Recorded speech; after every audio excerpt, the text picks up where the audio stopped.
రాజన్న సిరిసిల్ల జిల్లా వేములవాడ గ్రామానికి చెందిన పిల్లి అనే వాళ్ళ ఇంటికి చెందినటువంటి అమ్మాయి మొన్న గత 4 రోజుల క్రితం ఆపరేషన్ చేసి ఇక్కడ వేములవాడ ఏరియా హాస్పిటల్లో చేయడం జరిగింది. ప్రధానంగా ఆమెను రక్తం తక్కువ ఉన్నదని చెప్పేసి ఆపరేషన్ చేసే ముందు సరైనటువంటి వాళ్ళు ఒక టెస్టులు చేయకుండా ఆమె ఆపరేషన్ చేసిన తర్వాత కరీంనగర్ తీసుకెళ్ళమని చెప్పడం జరిగింది. కరీంనగర్ నుంచి హైదరాబాద్ తీసుకెళ్ళడం జరిగింది.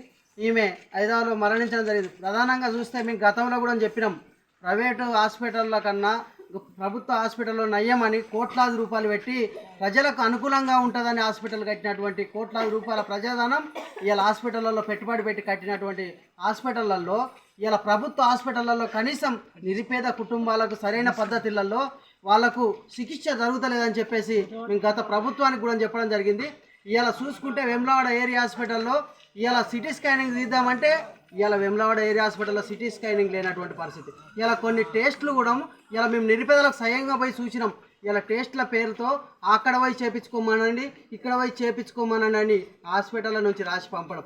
ఇలా కోట్లాది రూపాయల ప్రజాధనం పెట్టి ఇలా గరీబులకు నిరుపేదల కుటుంబాలకు బాగుపడే విధంగా ఉంటుంది.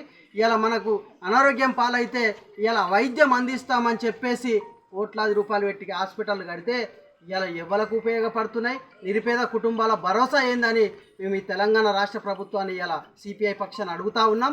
అదేవిధంగా చనిపోయినటువంటి కుటుంబానికి ఇలా ఈ ప్రభుత్వం బాధ్యత తీసుకొని వాళ్ళ కుటుంబానికి ఆర్థిక సాయం అందించాలి. అదేవిధంగా డాక్టర్ మీద కూడా తగినటువంటి చర్యలు చేపట్టాలని కూడా మేము సిపిఐ పక్షాన డిమాండ్ చేస్తూ ఉన్నాం.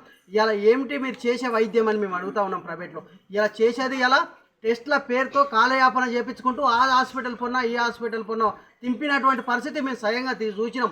ఇలా చూస్తే పెద్ద పెద్ద డాక్టర్లు ఉన్నారు, వాళ్ళ సొంత ప్రైవేట్ హాస్పిటళ్ళల్లో మందిని భర్తీ చేసుకుంటానికి వాళ్ళ సొంత లాభాల కోసం ఇలా హాస్పిటల్కి రండి మేము టెస్ట్ చేస్తామనడం జరుగుతూ ఉంది.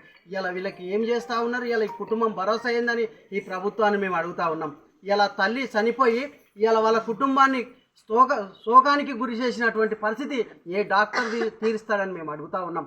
ఇలా ఒక కుటుంబం బలి అయిపోయినట్టు ఇలా ఆ నిండి ప్రాణాన్ని బలి తీసుకున్నటువంటి డాక్టర్ పైన కఠినమైన చర్య తీసుకోవాలి. అదేవిధంగా ఆ కుటుంబాన్ని ఈ ప్రభుత్వం కాంగ్రెస్ ప్రభుత్వం ఆదుకోవాలని కూడా సిపిఐ పక్షాన డిమాండ్ చేస్తూ ఉన్నాం.